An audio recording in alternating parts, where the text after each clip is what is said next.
You need a dose of this.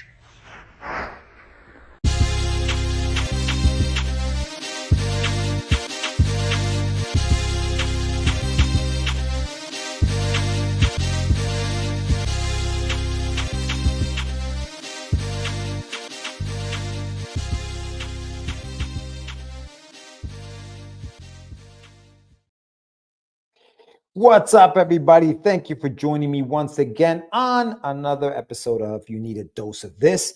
This is the show where myself and an indie creator come on and we talk about their journey, what they're doing, what they're working on. We deep dive into their projects and we go one-on-one. I love these shows because I can really dive deep into what their mindset was when they were creating the book and all of that other fun stuff. So if you haven't done so yet, make sure you hit the subscribe button. Make sure you hit the like button. Follow me on here. I try to come on here Mondays. I've kept it up every, like, I think I have like 4 or 5 shows that we've done already. And thank you to everyone who has watched and has supported some of the guys that I have on the show and some of the gals that I've had on the show. Make sure they check the show notes also, because in the show notes, I do have some information like where you can pick up their comics, how you can support them, and all of that other fun stuff. Before I bring my guest in tonight, though, I do have a sponsor for the show, and his book is called End of Zed. But I won't talk about it anymore. I'll let him tell you about it.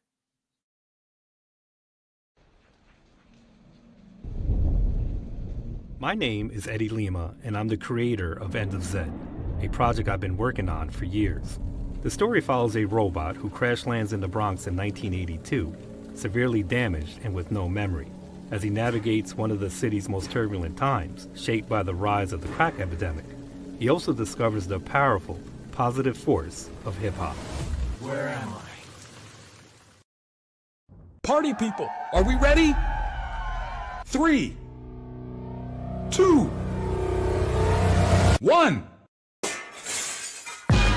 End of Zed isn't just another comic. It fuses the rebellious energy of New York City with a gripping dystopian narrative. This story delivers visually striking action and powerful themes. If you're into bold, unapologetic storytelling, then the End of Zed is for you. By backing this project, you're not only helping bring Zed's story to life, but you'll gain access to exclusive rewards. I can't wait for all of you to experience Zed's world. Back my project today and become part of this amazing journey. That was End of Zed. Big shout out to Eddie Lima, who has this book currently on Kickstarter. Make sure you go to the show notes. I have all that information there. But without further ado, and because I do want to talk to this creator, and wait, one more thing. Lou Pons, thank you for joining me. Thank you for joining me. Yes, End of Zed is fire. I will be bringing in my guest, and his name is AJ Slambino. Check him out. AJ, what's up? What's up, brother? What's going on, man? What's going on? Not much. Listen, this is the first time I've ever actually got to speak with a wrestler. So I'm very, very excited about this. Dude. Tell the world what it is that you do, as a wrestler. Tell us a little bit about yourself. Okay, so I mean, if you like pro wrestling, like WWE, AEW, TNA, like those are the big companies. I'm in the world of pro wrestling. I've been in the world of pro wrestling since like 1999, so pretty long time. It's just something that pro wrestling was always a love of mine, a passion of mine as a child, and I was able to, in 1999, at 18 years old, go to wrestling school and actually get in the ring and do what I always like.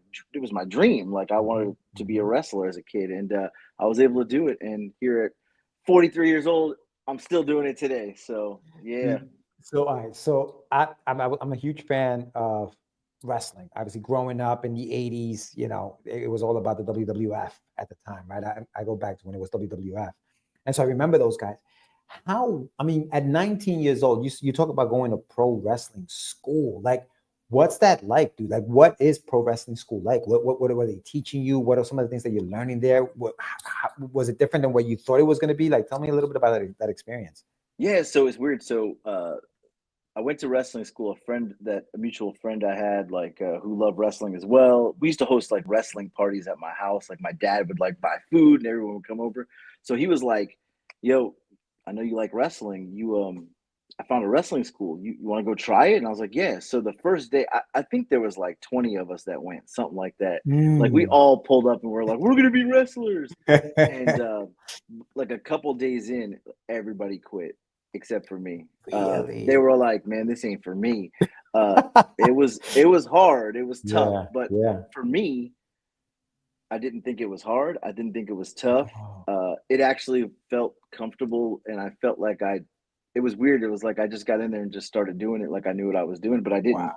Uh, and everybody quit, and I stuck it out. And yeah, I mean, it was obviously it's tough. It's a lot on the body. It's you got to have Sure. good cardio. Right. You got to Yeah. be prepared to be bruised and hurt on a daily basis. And yeah, but for me, I don't know. I loved it. I You loved love every minute of it. I thought you it was the loved it. greatest thing ever. Yeah. That's awesome. Big shout out to Arelis. What's going on, Arelis? Thank you for joining us tonight. And Lou said, "Oh, TNA, not Oh yeah, TNA." yeah. That's the Don't even different say TNA. Right, right. so did you have a wrestling name when you're like, I'm gonna be a wrestler? Did you already have like a wrestling name in your mind? Like this, that's what I'm gonna be. So yeah, when I first started, my brother actually had come with me to wrestling school, and he lasted a little. Everybody quit. He lasted a little bit longer, like maybe like a month or two. He was like kind of would come around still, Mhm, mhm. but he had this idea that we were going to be. Uh, he came up with this name. We were going to be the Vandals. That was our tag team name, and yeah, it was going to be. I was Tommy Vandal, and he was. I don't even remember what he was, Mikey Vandal or something. And yeah, we dressed kind of like the Hardy Boys who were really Right. popular at Yeah. that Yeah. time. Yeah. Yeah. So Yeah. yeah, we were the Vandals. But the funny story to it was is we grew up in like we're from New York, but we moved to Florida. And we grew up in this town called Boca Raton, which if anybody knows Boca Raton, it's like I know Boca Raton. Yeah. right. So A lot of so family moved out there from Florida. right. Yeah. So Yeah. we moved in Yeah. 1986 to Boca Raton, and Boca Raton's a really nice area. But we were going to be the Vandals, and we were from the mean streets of Boca Raton, which there's not one mean street in Boca Raton. Uh, yeah. So that That's was like great. the gimmick that we worked. But he ended up quitting after his first match because he got hurt. Oh, So really? yeah, and I stuck So, with it. so what was your style? Was your style of wrestling more like the Hardy Boys? For those who don't know who the Hardy Boys were, they were very athletic, flips in the air, very hardcore wrestling with the tables and the chairs and the ladders and all that other stuff. Was that your brand of wrestling, or? Yeah, at the time we were like high flyers and all over. I was definitely way lighter than I'm at now, so I could do flips and all that kind of stuff and land on my feet. And so yeah, that was like our gimmick then was like we were high flyers. And then once he quit, my brother quit. I was like, well, what am I going to do now? So I did an old high school friend who we played football together in high school. I was like, hey man, do you want to try wrestling? And he was like, yeah, why not? We weren't doing nothing. So he came and like decided he was going to start training. Then we became the Vandals, uh, where we were Tommy and Ricky. He was Ricky Vandal, and we actually wrestled together for a long time. I mean, Really? we did tag team as the Vandals for uh, quite a number of years. I don't even know, probably through up and from like 2000 to probably about 2005 or six. Uh, we were wrestling all over the United States as a tag team, and yeah, and we were just high school friends that That's cool, bro. we played football together, so we kind of like had the same mindset too. So Yeah, yeah. um, it was awesome. Yeah, it was a pretty good time. Now, the whole thing with wrestling, everybody thinks Right. it's fake. It's fake. It's fake, right? Listen, if you watch that sport long enough, there's no the hits are real. Sure, you have a storyline that you have to kind of think, but you are doing the flips, you are doing the slams, you are doing all these things. How do you prepare for some of that stuff, dude? Like, because it's high impact stuff, like on a consistent basis.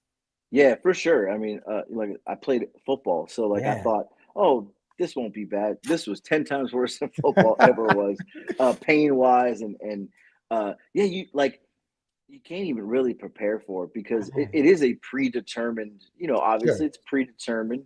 but you can't fake falling onto the, and everybody thinks, oh, it's like a trampoline. It's not. It's literally plywood that's like this thin.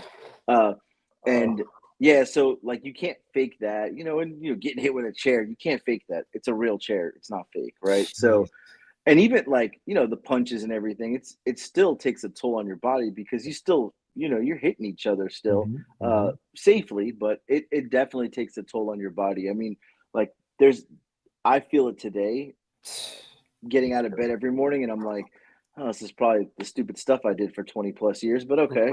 So yeah, it still hurts.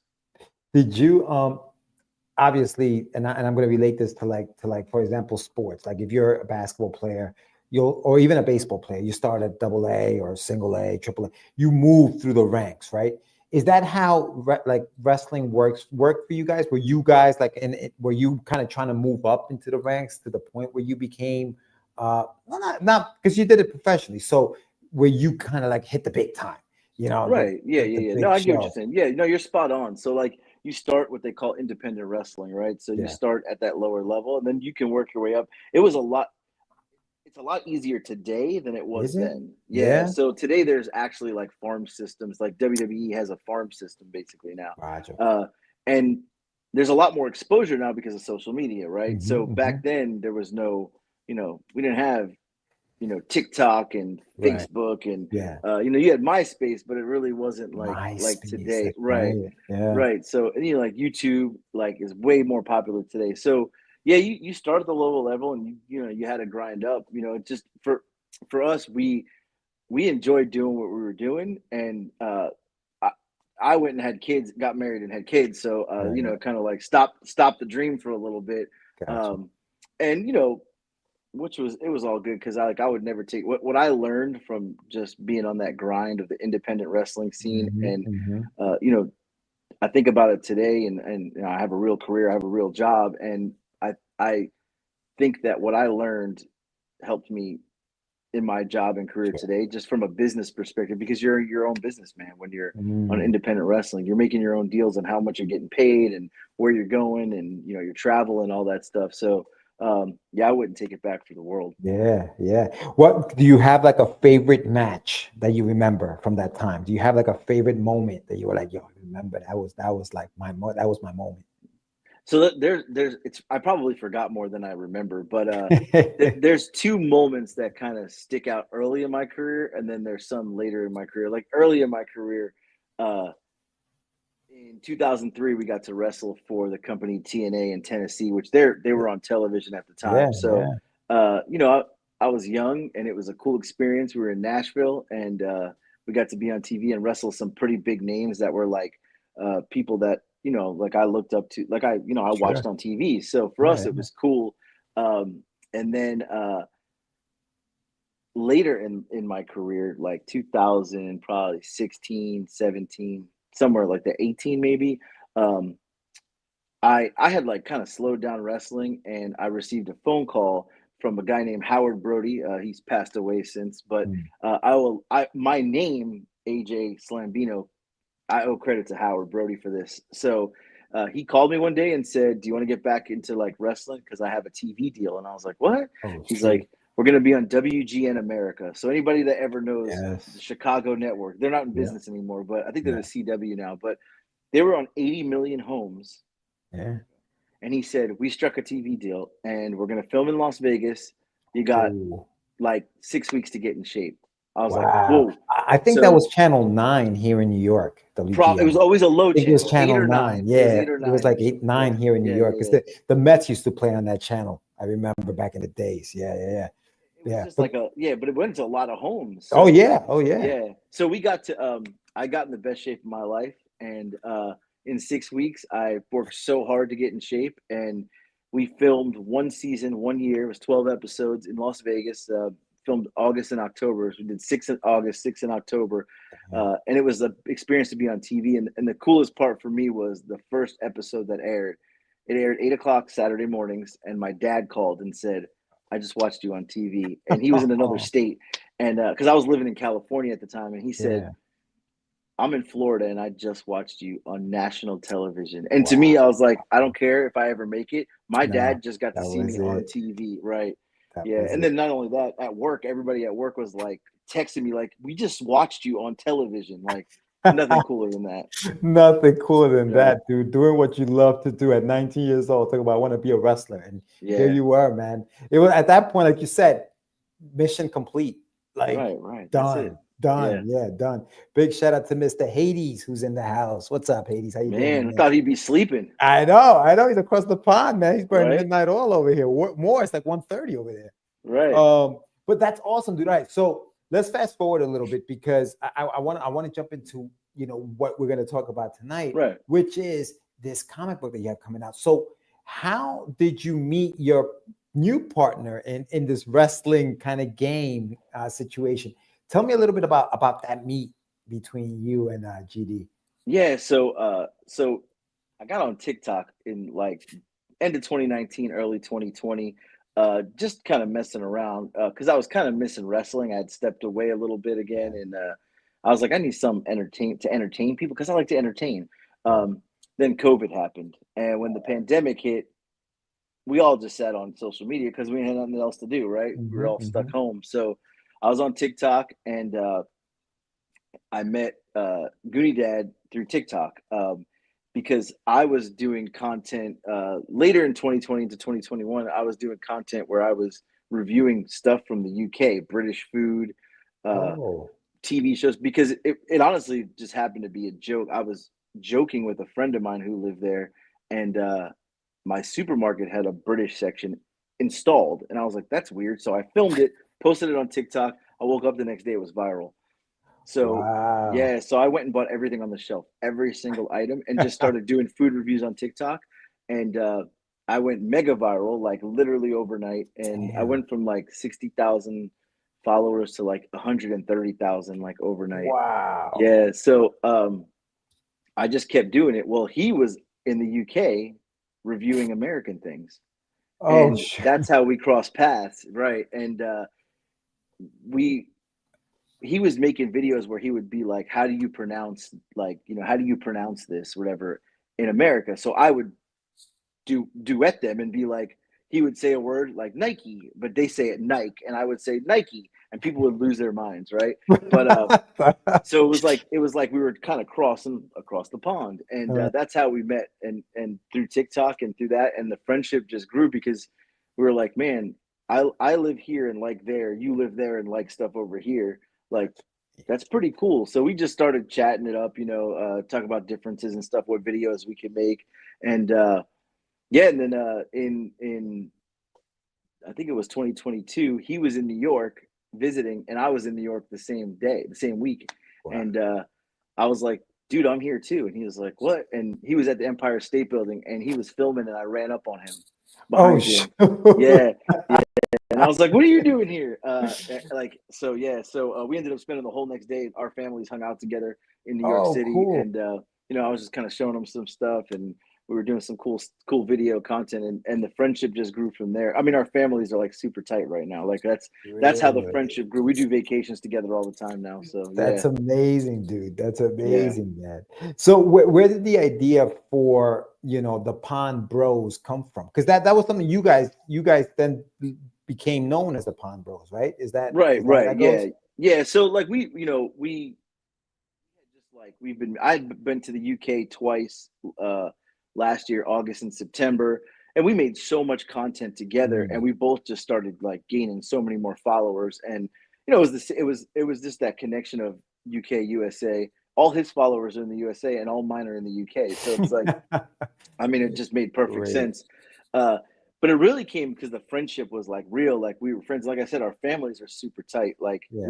we hang out together. So we were like, man, I think we got something here Okay. because like there's an actual friendship. We're planning all these family vacations together, and we're doing like we might as well try something different. And then in January, I was in the UK, and we ran into Hades uh, at MegaCon comic convention, TikTok Yeah. convention. It was like a mixture. We had been invited by TikTok to go there, so I flew there for the weekend just to go to that. Mm, Um, mhm. and Hades ran into Goonie Dad.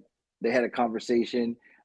And then, yeah, it all came from there. And then in February, Goonie Dad came to Atlanta, Georgia, where I live now.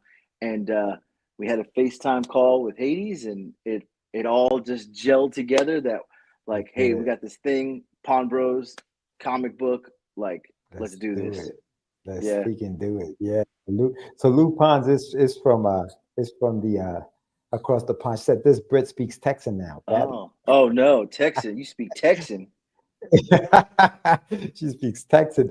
So the Pawn Bros, dude. So you guys got together and a comic book was born. Now, I am going to show some images from that book, which is currently on Kickstarter. So if you guys go to the show notes, the Kickstarter link is on there. For those who don't know what Kickstarter is, it's a crowdfunding platform where people come in and they donate money for the comic book that's coming out, to crowdfund it, to kickstart it. It's done to Kickstarter, so comes the name. But yeah, dude. So let me show some of these things. So now, as far as the concept for the book itself, right? What was the conversation for something like that? Like, what was it? What happened? How did you guys come to that?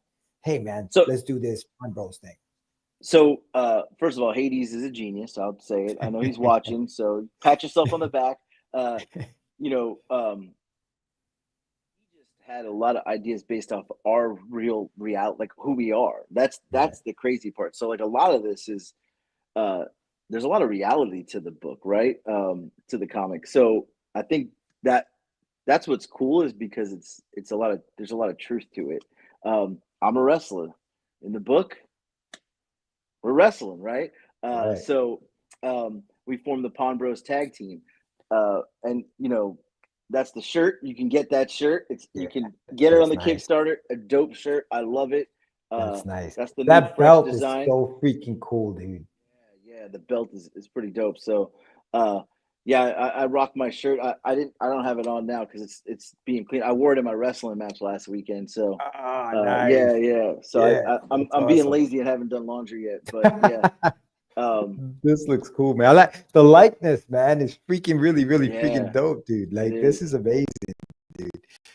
Wow. So I'm sorry. So go ahead. So so you were saying, So the book is a lot of reality too, like to the base of the story. You got me, a wrestler. Then you got Goonie Dad, and he's a movie buff. Goonie Dad, obviously, he's a movie buff. He also is a general manager of a movie theater. So, right. So it's the story is you got this guy that's a pro wrestler who loves chocolate, by the way, British chocolate. That's what's in my hand right there. Who lives in America. You got this guy who's a movie buff, is general manager of a movie theater across in the UK. Then we've got the aliens who are movie world, there it is. You got the aliens who they're trying to take over the planet, and we have to save the planet, but it involves wrestling. There's a tournament. I like that. So we come together from across the pond to form the Pawn Bros, as you see there, to fight the Nefarians, who are the aliens, and save the planet. So if you like the best I always put it is, look, if you like 80s, 80s cartoons, 80s comics, you like pro wrestling, it's going to be, you like sci-fi, like this comic is for you. Like, it has all of that in there, but very just 80s old school, because, like us 80s people gotta, That's what it is, man. That's so funny. So Goonie Dad, big 80s. Yeah, he is. Fan, right. Big 80s movie fans and stuff like that. So the book. So obviously you guys have this Kickstarter going on. You have a team that's producing the book. Matias De Vincenzo, big shout out to him. He's the artist on the book. You have Hades, who wrote actually the first issue. Based on that, I've been tasked to do the lettering, and thank you very much for giving me the opportunity to do that. I had a chance to read this first issue. And it's fun, dude. It's a fun issue about, like you said, it's like an alien, almost like takeover of the planet. And you guys have to come in and battle it out, because the aliens have heard about you guys. You guys are famous. And they're like, hey, man, who the hell are these Pawn Bros? You're gonna have to fight them. Let's go get them, kind of thing. And you're thrusted into action. Like, as far as like where the idea came from, like, talk to me a little bit about those like writing sessions, because I always love the behind the scenes stuff. Like, feedback that you guys, because obviously it's based on you guys. So tell me a little bit about how that worked out, you know? Yeah. So again, like more reality of just like, even down to the costumes. Like you look at those costumes, right? Like, Yeah. a lot of inspiration from the Road Warriors, or Mhm. like if you ever watch wrestling, Yeah, the yeah. shoulder pads and then the colors, because both countries' colors are red, white, and blue. Right. Uh, you know, you ever and it's like like any of those like 80s super hero comics. Yeah. That's kind of the idea we were wanted was like we want to be like that, right? Like you see these outfits and just the colors and like just how like it just makes me think of being a child when I was reading comics or watching Absolutely. cartoons, right? Absolutely. Um, and then from the wrestling aspect, you're going to see a lot of uh, kind of throwbacks to some of our favorite wrestlers, Mm. and spin-offs of those people who are some of our favorite wrestlers as people that we're going to have to battle. Which is cool because so obviously we had input in that and who our favorites were. Yeah. You Yeah. know, so it's pretty cool like that. So it's a mixture of that like 80s sci-fi and 80s pro wrestling, not like today's pro wrestling, Right. 80s Right. Right. pro Right. wrestling, right? Where it's like Right. the gimmicks and the Sure. yeah, That when it, I hate to sound like an old man, but like when it was fun, right? When it was like watching yeah, wrestling was just sitting there having a good time, right. and things like that. Dude, this now does Goonie Dad wrestle? Is he also like like? So here's the crazy thing. So he didn't wrestle until so a couple months ago when we started both of us started getting in shape, right? And he had always said to me his dream was always to be a wrestler. He's been a huge wrestling Oh fan. shoot! Right. So he was like, I mean, I always dreamed to be a wrestler. And I was like, well, I'm getting in so much better shape now. Like, I kind of think I still got one more run in me. And he was like, really? I was like, yeah, I think I want to wrestle again. And he's like, yeah, I always wanted to be a wrestler. And I was like, well, dude, well, like, why don't you just go to wrestling school and try it? Like, we can actually be the Pawn Bros tag team. Oh Let's make this dream become a reality. And he signed up for a wrestling school. He's in week 12. no I think way! tomorrow, Tuesday, Wednesday, I think is week 12 or 13 for him.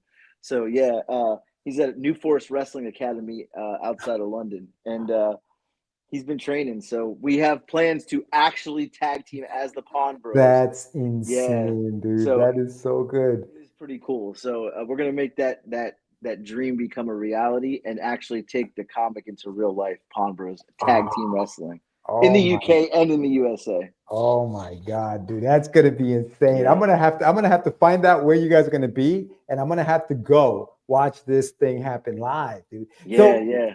in the US, obviously, where would you do something like that? Would it be like maybe like you live in Atlanta, so would it be something local to you, or does it really matter? How does that work? Like Yeah, getting all so these things like together.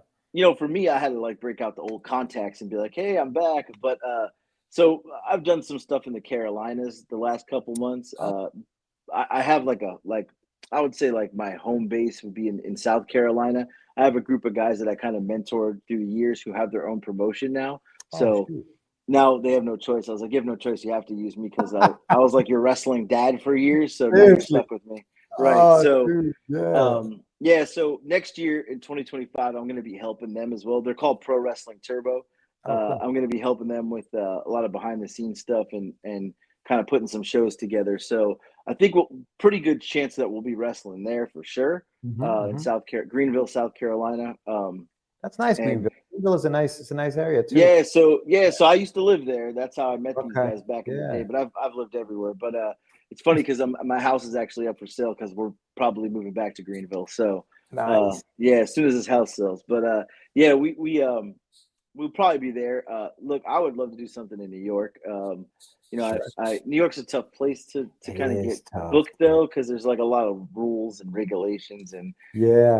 I don't know but if it changed the further upstate you go in New York or the further west you go out in New York. Do you know if that changes at all? Or is it just because of downstate area that do that? it's just there's just like commissions and stuff. So like I've wrestled in New Jersey a bunch of times because it's Okay. a lot easier just to get booked in New Gotcha. Jersey for stuff. Gotcha. But we would like to do something up there for sure. And then we want to do stuff in the UK as well because my dream is to Yeah. wrestle in the UK because I live over there. Yes. So yeah, Yes. That would be yeah, insane.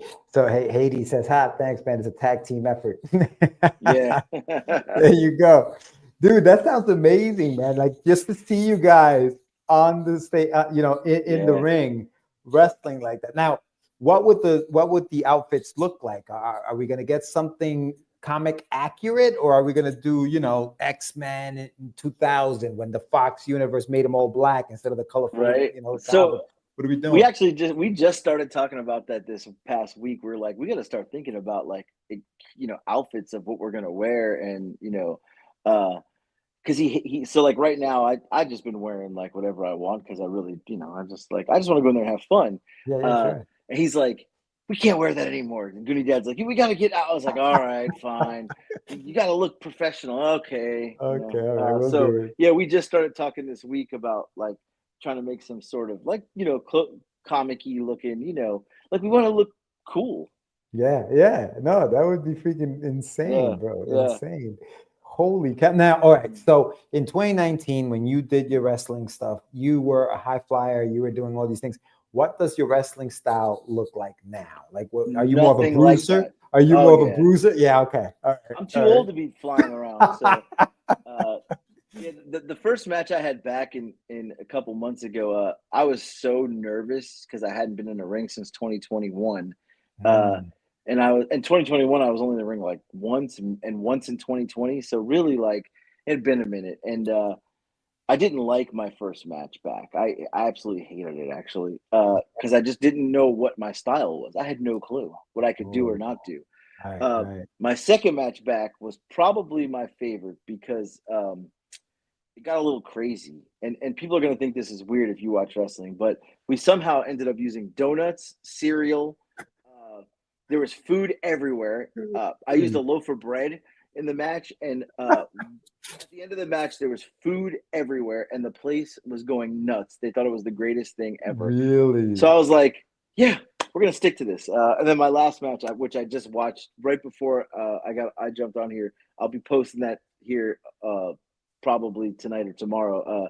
It was entertaining, but I think I'm more of a bruiser now. I can't fly anymore. Right, right. I'm way heavier than I used to Dude, be. So that's why when you look at, for example, The Undertaker walking the tightrope and doing those right, things, you're like, holy cow, how the hell does a dude that big do all yeah, of that stuff? You know what yeah, I mean? Like you got to tip your hat off to that kind of stuff, especially at that age, because he's a lot older. right. Obviously, he's an older dude. Like, you know what I mean? He's in Like, 50s, yeah, and he's yeah, like doing bro. this, mid 50s, and he's climbing ropes, and I'm 43, and I'm like, there's no way I'm getting up there. Like, it's not happening. Not That happening. is, that's the last one. So Luke throwing it back to Big Daddy and Giant Haystacks. Oh yeah, that's You old was school that's British old school. wrestling. Old school British wrestling. Yeah, And that's yeah, what he said. yeah. UK wrestling at its finest. It That's is. That's like that's the old school, like classic. That was like the classic match in British wrestling. that's awesome, dude. So Yeah. did you know about that kind of wrestling? Or was that something that you learned about when you met Goonie Dad? No, so like when I tell you I've watched wrestling my whole life, Yeah. I So you remember knew. WrestleMania 3. I was in New York at my grandma's house, and I was trying to stay awake for Hulk Hogan versus Andre the Giant, and Classic, dude. I was taking a wet cloth and putting it on my face to stay awake because I didn't want to fall asleep. So when Right. I tell you, like I studied, I've watched every kind of wrestling my whole life, Yeah. Japanese, British, and I knew all these guys because I just studied wrestling. Like it was my life.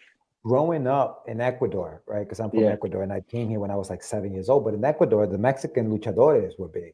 yeah. El Santo, like Oh, you know El what I mean? Santo. Yeah, for Yeah, sure. Yeah, like yeah, yeah. those guys were like big. So I grew up with that, and then when I came here, obviously, I went to obviously the Hulk Hogan's and Right, right. the Junkyard Dogs. You know what I mean? Yeah, Randy. yeah. Randy Savage. Yeah, Randy Savage. But wrestling. There's a rich history. I mean, you people don't realize how rich in history yeah. wrestling is, and how long it's been around. I'm excited to see this. Now, listen, the campaign is live now. I'll pull it up so you guys can check it out. There's a few days left. It's not doing as well as we wanted it to do, which is fine. It happens. But here it is. Here it is. This is the campaign. Let me just scroll through it a little bit so you guys can take a look at it. There's free shipping on all orders, guys. So if you guys are interested, you guys can get it. This is the first issue here. I love that belt, dude. I love that Yeah. belt. I love it. I love the fact that both countries are on there on each side of the belt. That's cool. The gold, it looks really, really cool, man. Really It nice. is, yeah, it's cool. And so you have some of the interior art, which we showed. Here they are, the real Pond Bros. That's sporting it. their t-shirts. That's awesome. Look at that, man. Was this the first time you guys got together? This was just one of the many times that you guys have been together. Yeah, so that's the first time we had gotten the shirts, but we didn't open them until we were together. So we waited until we were together in Tennessee, and we opened them up together to take that picture, and we hadn't seen them yet, so it was pretty cool. That's cool, man. That's cool. And obviously, when you guys go into the campaign, you'll be able to click on the guys' link trees and find out all of their information about what they do. And Goody Dad's big on that on the 80s pop culture stuff. Yeah. Right? If you guys dig that kind of stuff, it's there. And then some of the artwork that we have here is a print by Matias De Vincenzo, who's the artist on the book. That is really cool. So that's a print there. Here are the t-shirts that you were talking about. Are humans. And this is a nod to the aliens who are coming to invade the planet. And it's like, humans. That's cool. That's a cool ass shirt right there, man. That is cool. And look, you have it from small to 4XL. Yep. Who's your Goonie daddy, huh? Look at that. Yeah, it was a total mistake. We were on a podcast and they kept calling him Goonie Daddy instead of Goonie Dad. And Hades literally got the shirt up within minutes. That's hilarious, dude. Hey, you can get joined into a panel. There's only 10 of these available, guys. Indie Comics, the stretch goals. We have all of these that have been unlocked. So check that out. And yeah, man, listen, it's exciting stuff. And even if the campaign doesn't come to fruition, it doesn't fund or whatever it is, it's still going to happen. We're going to make this. Yeah, right. We're going to make this thing happen. Yeah, so, we are for sure. Because it's just, this is, so like, I'll just say this is it. Having a comic about yourself is like, obviously that's like a dream, right? Right. Yeah. So we just want to make this a reality now and get it out there. And I think that, I think everybody's going to enjoy it. If you're into the 80s, into that like old school wrestling, comics, sci-fi, it's going to be awesome. Like it is. It really is, dude. And it's just a fun. Listen, if you have kids who are into wrestling, if you're a grown-up who's into wrestling, this is right up your alley, man. This is right up your alley. This is what you want to see.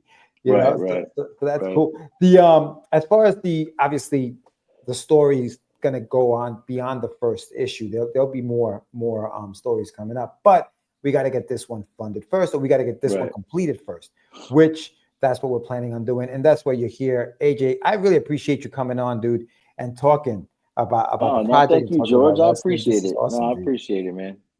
Yeah, and listen, next time you're in New York, or if I'm ever in Atlanta or in South Carolina, because I'm going to be there for that match. But before that, if you're ever around, we got to get together. Yeah, for sure. Yeah, I'll let you. I may be in New York for New Year's, so I'll let you know. Let me know, dude. Let me know. Yeah, no. But yeah, everybody. So this has been AJ Slambino. He will now. When is your next match? What do you have coming up? Are you having nothing till February? So February. I'm taking the holidays off. I'm enjoying the holidays a little bit. Gotcha. So, where are you going to be in February? It's local or Greenville, South Carolina, man. Greenville. Yeah. All right. There you go. Yeah. All right. Well, listen. Thank you for coming on. I'm going to leave everybody with the video for the campaign. And yeah, man. Thanks so much, AJ. We'll chat soon. And thank you, everybody, for watching. Check this out here. Peace. Hey, you guys. If you like sensational sci-fi, amazing 80s cartoons, awesome wrestling matches, then we've got the perfect comic for you. Oh, yeah. I wanted to say that a lot.